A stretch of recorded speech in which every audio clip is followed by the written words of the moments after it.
Selon Sud-Ouest.fr du 21 septembre 2017, le cimentier français Lafarge versait 30 000 $ par mois à Daesh pour poursuivre son activité en Syrie.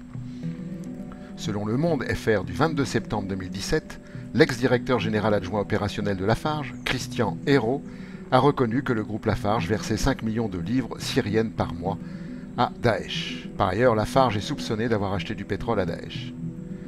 Le 26 septembre 2017, le député Bastien Lachaud, lors de l'examen du projet de loi sur la sécurité intérieure, a proposé de saisir toute entreprise coupable de collaboration avec des groupes terroristes, avec l'ennemi donc, comme cela avait été fait à la Libération.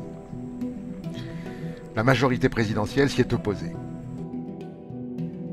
La majorité présidentielle autorise donc les entreprises françaises à collaborer avec l'ennemi, une sorte d'entrevue de Montoire revisitée. Ce qui signifie qu'une entreprise française peut et pourra contribuer au financement de l'armement des terroristes qui viendront assassiner les enfants de la France. C'est de la haute trahison. Pour la majorité présidentielle, l'ennemi n'est pas Daesh, mais le citoyen français. En effet, la loi sur la sécurité intérieure en débat à l'Assemblée vise le peuple français. Il s'agit d'intégrer la presque totalité des mesures de l'état d'urgence dans le droit commun. Toutes ces mesures désignent un ennemi, les citoyens, et particulièrement les opposants politiques. La justice, garante de l'état de droit, est écartée. Tous les pouvoirs sont donnés au ministère de l'Intérieur et au préfet.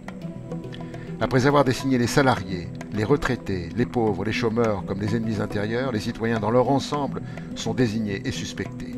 L'ennemi intérieur, ça ne vous rappelle rien ? La majorité présidentielle a commis un acte de haute trahison.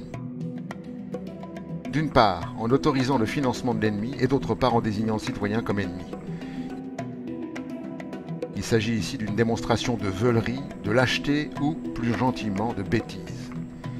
Députés de la majorité, si le peuple ne vous juge pas, l'histoire le fera et vous y entrerez par la porte de l'infamie.